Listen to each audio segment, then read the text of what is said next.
We've got some major spoilers on the Women's Elimination Chamber match. There's a backstage update on Jade Cargill's main roster role. Former WWE Divas champion Maryse reveals a rare pre-cancer diagnosis, and former wrestler Billy Jack Haynes arrested after the death of his wife. Hello and welcome to What Culture Wrestling here, the solo Sunday news. Myself, Andrew Pollard. I hope you're well. I hope you're good. Obviously, from the lead in there, you can see there's some light topics to talk about, but there's also some pretty serious stuff going on at the moment as well. So, right, let's start things off on a lighter note, and it's the Elimination Chamber, which is coming up from Perth, Australia in, Saturday the 24th of February, so just in a couple of weeks' time. Well, technically less than 2 weeks' time. Bianca Belair and Becky Lynch have already cemented their spots in the Women's Chamber match, and PW Insider now has some an update, some news on who will be joining them. So some spoilers there for this Chamber match, so skip ahead, maybe 30 seconds, a minute if you don't want to hear them. If you do, stay with me. You're still with me? Good. Right, so joining Becky and Bianca, we're going to have Liv Morgan, we're going to have Naomi, we're going to have Tiffany Stratton, and we're going to have Jade Cargill. Yes, interestingly, these were the final 6 eliminations in the Women's Royal Rumble match last month. That Rumble being won by Bayley. So yes, the women who did so well in the Rumble, their momentum's going to carry over to Elimination Chamber, where the winner of that match will challenge for the Women's World title, currently held by Rhea Ripley, at WrestleMania XL, WrestleMania 40. Now, Rhea herself defends that against Nia Jax at the Elimination Chamber. So, whoever wins this, they could be facing Nia Jax. Who knows? Yeah, I'm kind of totally thinking it's Rhea Ripley, and obviously the early favorite to win the Women's Chamber is Becky Lynch. But yeah, it's the names involved in this it all feels very fresh, because obviously we have Liv Morgan, who's returned from injury, shoulder injury that kept her out for a good chunk of last year. You have Naomi, who returned to the company at the Royal Rumble, having spent the bulk of last year in TNA, having a great run there. I think April that she turned up there and through for the rest of the year, but a great run there as Trinity. You've got Tiffany Stratton, who's recently joined the main roster as part of the SmackDown brand, and you've got Jade Cargill, who made a WWE in-ring debut at the Rumble and is being heavily courted by both Raw GM Adam Pearce and SmackDown GM Nick Aldis. So that is quite the stacked chamber match, if that is indeed the lineup that has gone through with, because that is the current lineup, and I'm all for that. I think there's a lot of great talent there, and I think by putting sort of like newcomers, as it were, like Tiffany Stratton and Jade Cargill, as in new to mainstream eyes or WWE eyes, I guess, then it's a case of like, oh, these kind of feel like they belong. If they're hanging in there with a Becky Lynch, with a Bianca Belair, then yeah, that kind of feels like a big deal, as we saw in the Royal Rumble with the interactions that those talent had with some of the bigger names in there, like Jade, obviously with Nia Jax, with Becky Lynch, with Naomi, with Bayley.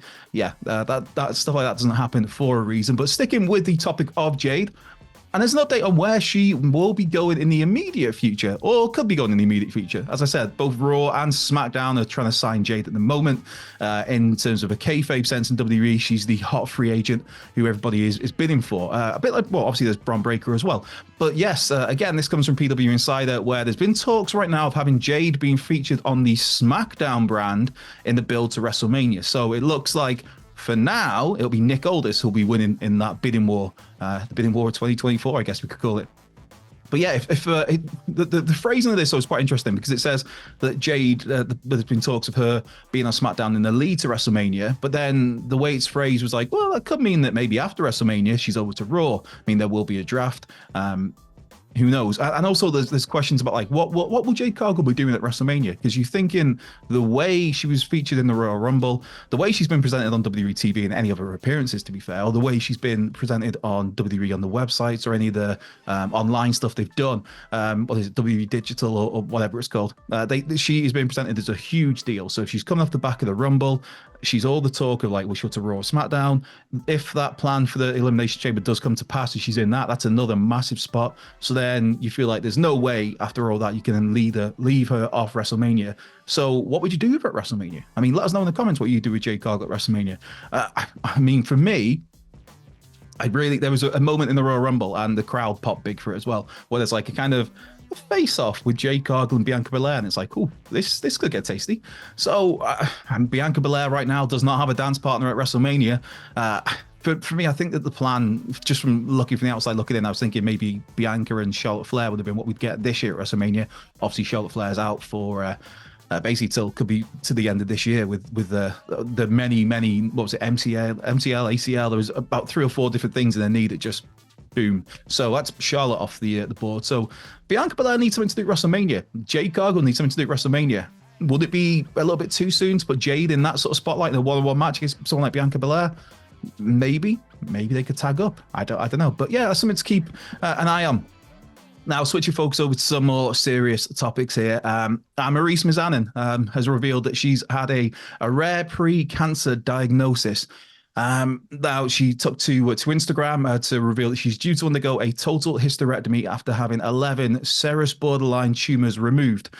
Now, Maryse used this opportunity to urge more women to pursue the advice of other doctors if their initial concerns are dismissed. In the case of Maryse, she detailed how she spent the past year speaking to countless doctors after suffering from severe abdominal distension and swelling and extreme fatigue. And it was eventually a Los Angeles-based doctor, excuse my pronunciation here if I butcher this, Dr. Thais Aliabadi is the one who Maryse labels as the superhero who helped save her life.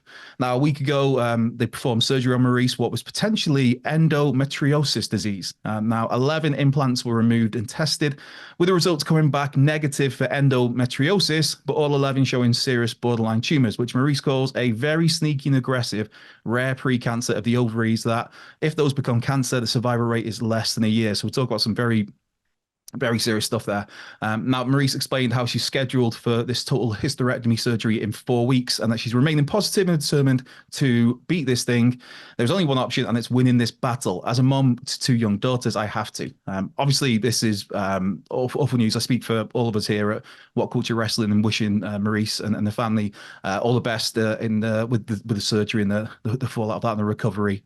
So yeah, all the best to Maryse on that. That's yeah, from one serious topic now to another serious topic. You may have seen this. Well, it is a developing story, so you may have seen this developing story over the last day or so.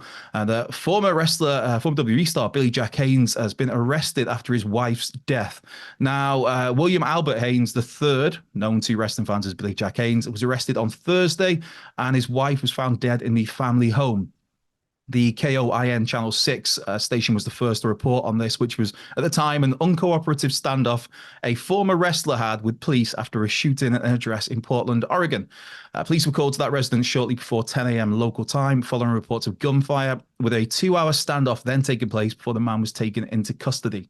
That suspect was identified later as William Albert Haynes III, a.k.a. Billy Jack Haynes. After entering the property, the body of Haynes' wife, 85-year-old Jeanette Beecraft, was found with a local medical examiner, confirming the cause of death as homicide by gunshot wound. The Portland Police Bureau has since released a statement noting Haynes is currently in a local hospital where he's receiving treatment for an issue unrelated to the homicide. As they put it in their statement, the suspect is in the Thursday Lens. The suspect in the Thursday Lens neighborhood homicide investigation is identified as William Albert Haynes Jr., 70, of Portland. Haynes is Jeanette Beecraft's husband. He's in police custody at a local hospital while he's being treated for a medical condition unrelated to the homicide or his contact with law enforcement. Once he's released from hospital, which may be days from now, he's expected to be booked into jail. Haynes' charges will be released once he's booked. Additional updates will be made via news release as appropriate to the investigation. So again, this is still very much somewhat of a developing situation. For those young fans who maybe aren't familiar with Billy Jack Haynes, he's someone who made his name in the Pacific Northwest as a powerful babyface, just kind of chiseled from stone sort of thing. And through the early 80s, ended up signing with the then WWF, as it were, the World Wrestling Federation, in 1986. Was at WrestleMania 3 against Hercules Hernandez. And he'd later worked for Herb Abrams, the doomed UWF, and had a cup of coffee in WCW before retiring in 1996. So yeah, this is another story to I'm sure this will be followed up on in the next few days by the rest of the guys on the morning news videos. So that is another. It's just, yeah, that's not a great situation. So right, let's move on to your questions and try and wrap things up on a more light-hearted note. Hector Garcia III's got in touch. Hey Hector, happy Solo Sunday on my birthday eve. Happy birthday for tomorrow, Hector. Go and wish Hector a birthday for tomorrow. With all the world title chaos, do you think it's ripe for a Money in the Bank cash-in at WrestleMania, or should they wait for the current chaos to settle, then set Priest up for a cash-in? Now, before the chaos, before plans changed, I was very much for CM Punk, Seth Rollins headlining night one. I wasn't too sure he'd win. I was kind of maybe leaning towards Seth retaining, and then you get the cash in. I've waved. Punk wins, you get the cash in, and Damian Priest becomes that's the end of WrestleMania Night 1. Would be Damian Priest as the new World Heavyweight Champion. Now though, I'm not too sure. I think that there's still scope for that, and you could, because I believe it'll be Drew McIntyre going against Seth, and I think that could work really well with the story if McIntyre beats Seth. And then straight away, that moment is ruined after obviously all his complaining, all his moments have been ruined when he's been a world champ before. It's in the pandemic, the empty arenas. And I think that could be a really nice touch if McIntyre wins in front of a big crowd, beats Seth Rollins, then immediately gets cashed in on and loses the belt to Damian Priest. And obviously, they've already got issues anyway, Damian Priest and McIntyre. So I think you can still go ahead and do something with the Money in the Bank at WrestleMania. Obviously, it's not going to involve Roman and Cody by all accounts. Right, next question. James Key's got in touch. Hey, James. Hey, Adam. Long time. Well, we do have 86 Adams at work here. I actually am not one of them, but I much appreciate the question anyway, James. Hey, Adam. Long-time subscriber, but first time sending the question for the Sunday news. Can we see The Rock turning on Roman Reigns and preventing the rest of the bloodline from interfering in his match against Cody so we can get a clean result? That could be very much on the table, where The Rock, essentially, he doesn't help Cody win as such, as in he doesn't interfere. He just stops other people from interfering. That is one way to go. But for me, I don't know. I'm quite happy with, right now, just seeing The Rock healing it up with Roman Reigns. I'm intrigued by where they go with that. But it could all be kind of Cody and Rock have been working together. Oh no, that'd be a bit naff at this point. But Rocky's aware of the bigger picture that Roman's just like, yeah, he needs to stand on his own 2 feet and he stops interference. So there is a chance of that. I personally would not go with that. Daniel Francis, Shrewsbury fan, has got in touch. Is there any chance Triple H's heart could let him work one more match against The Rock? Nope. Absolutely not. I mean, I am not his doctor, but I believe he's got not a pacemaker. I think it's a defibrillator fitted in his chest. This is easy for me to say on a Sunday morning when I'm all hooked up on caffeine. So I there's no way that Triple H will be able to get cleared, whether it's against The Rock or anybody else. That's not to say that Triple H couldn't have a surrogate, that he couldn't pick an opponent, to go against The Rock, whether that's WrestleMania, whether that's somewhere else, whether it's down the line, whether that's Randy Orton. Hey, maybe he calls in a favor and brings back Stone Cold Steve Austin for one last ride with The Rock. King Collector's got in touch. Good morning. Morning. Do you think we're in the midst of one of Sami Zayn's runs to a title? He's on a 90-match losing streak, and I think if we have Drew beat Seth for the title at Mania and have Sami win Money in the Bank for him to cash in for a fair match at SummerSlam. That's one way to do it. I think that I would like to see Drew McIntyre win the world title at WrestleMania. I mentioned about Damian Priest maybe cashing in, but I think there's so much there you can do with Drew and Sami down the line, where Sami does chase a world title, and it is, Drew McIntyre has it, and Sami finally, because as he's talked about, he's never beaten Drew McIntyre, and I think you could do that, but I don't think you need to tell it too soon. You could maybe stretch it out even to next year, next WrestleMania, whether it's Drew McIntyre, whether it's maybe even Gunther, just like a big monster heel, where it really is Sami having to overcome the odds to beat this person and get this title that he's never won, a world title that he's never won. So I mean, you could do the whole Money in the Bank win and then cash in, announce it ahead of time for SummerSlam, but I don't know. I don't know on that one. Mike Millam's got in touch. Milam, sorry, as it says in brackets afterwards. Matt Milam. Hey, Andrew, with Ospreay, Okada, and Money heading to AEW, what matchups are you personally most excited for? Do you agree with Hamlet about strapping Mercedes up ASAP? Thank you. Love your work. Oh, thank you very much, Matt. I agree with Hamlet because, hey, Hive Brain, me and Hamlet often are on the same wavelength. I think Mercedes, you could strap her up immediately, straight away, as soon as you get a chance. You could. In terms of matchups, I'm excited about. Just to pick maybe one for each of those people, in terms of Mercedes Moné, for me, it's Deonna Purrazzo. I think Deonna Purrazzo is great. I think she could be one of the sleeper hires in AEW history, as in, like, some people may not be aware of her. She doesn't quite have as big a name as Okada or Mercedes or Will Ospreay, but Deonna Purrazzo is one of the best wrestlers on the planet.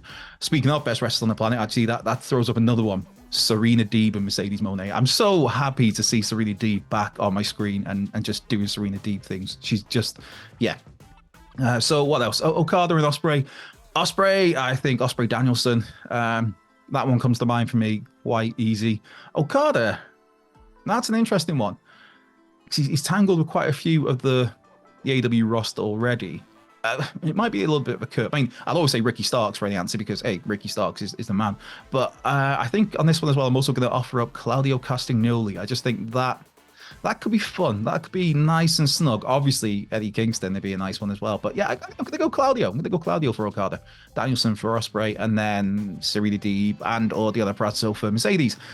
T on a B has got in touch. I don't consider night one of a Mania to be a headliner, and I think it is the modern equivalent of the Undertaker match. What are your thoughts on this? And there we go. Technically, a picture of a pet. Send me pictures of your pet. There's a nice big giant duck there. I do a little bit, yeah, because to me, WrestleMania, if you're the main event, the headline, you're the match closing the show. Now, the show is 2 days, so technically the match that closes the show is the second night. So, yeah, but still, it's a massive deal to headline a night of WrestleMania, regardless whether or not you consider that the true main event. Now, the biggest match is always going to be the one that closes out the second. Like, as in this year, we know it's going to be, unless plans change again, it's going to be Roman Reigns and Cody Rhodes. That match is going to be night 2 closing the show. But I don't want that to take away from the people who've headlined night 1, because that's still a huge deal. And you can still say technically you main evented at WrestleMania, but they butchered that term, the meaning of that term, the main event, when you have somebody win a Royal Rumble and that's it. It's like they're guaranteed to main event WrestleMania, and then that match is like third on the card, or it opens the show. So WWE devalued certain ways of phrasing that over the years, just by the fact of like, we have 5 main events on WrestleMania. It's like, no, you have your one. That is the top match. But yes, right, I'm going to try and get through these quickly. Jared Ralphie Allen's got in touch. Hey, Jared, do you see Daddy Magic turn on Danny Garcia at some point? Don't say that. Don't even wish that into existence. I do not. It's a wholesome relationship. Daddy Magic is fantastic. Danny Garcia is fantastic. Do not even think of Daddy Magic turning on Garcia. I mean, it could happen and it could be pretty great, but I like things how they are. The one to Alan Taylor. Will Tony Khan have learned his lesson from last year and book some AEW ROH shows in London, either side of All In? I don't know. To me, it makes sense. I mean, not to do it just because WWE does it, but if WWE goes to a town for a big pay-per-view, more often, the premium live event, whatever, more often than not, they will run the SmackDown on the Friday in that area and the Raw on the Monday. It's just, I guess it's the timing of it with AEW, unless you just want to tape shows, because obviously Dynamite's on a Wednesday. So if you've got All In on a Saturday or a Sunday, was it Saturday? Was it Saturday? No, it was Sunday last year. Yes. Yeah, because I had a really long day of... Anyway, yeah, so if you're doing it on a Sunday, you're then going to keep talents around until the Wednesday to do Dynamite.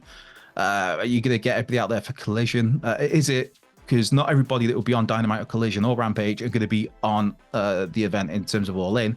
So then you have the cost of flying extra wrestlers over who aren't there for the pay-per-view, but are going to be there for Rampage or Dynamite. And you've got the costs of extending the stay there, in terms of, like I said, if you're going to do Dynamite, you have to get there either a couple of days early or a couple of days later. Same with Rampage. So yeah, I'd like him to do something, but what it is, I'm not too sure. Right, Lover of Coffee, am I getting my hopes up, or is Drew booting Seth for the Battlemania? I think he is. Donny Fell, come on, Andrew, give us a surprise 5. Scott D'Amore, where do you think he goes next? Because we possibly see him join AWWE or even New Japan Pro Wrestling. Scott D'Amore, yes, got fired from TNA earlier in the week, which was a massive shock, especially there's so much positivity around TNA at the moment. And Scott D'Amore's been the key figure in all of that, in turning what was a dead company, turning that around and taking it to a new level of popularity it's not seen in years. I'm not saying this is the greatest TNA's ever been, but it's the greatest it's been in a long time, and it's a really enjoyable product. So if it's me, I think Scott D'Amore's got, I think any promotion should be of note, should have interest in doing something with him. I don't know where he ends up next. I wish him all the best. I think he's a hugely talented fella, and we can clearly see, if you've kept an eye on TNA for the last couple of years, just the way that product has turned around, and he deserves a lot of credit for that. So yeah, I don't know where he goes next, whether he stays in wrestling or not even, but yes. And with that does bring to a close this edition of the Solo Sunday News here. Myself, Andrew Pollard at What Culture Wrestling. There'll be another video floating around here somewhere for you to click on. I'm sure it'll be fantastic. It always is. Or yes, if it's one of mine, probably not. Anyway, with that, I bid you adieu. I will see you all next weekend. Have a great rest of your weekend.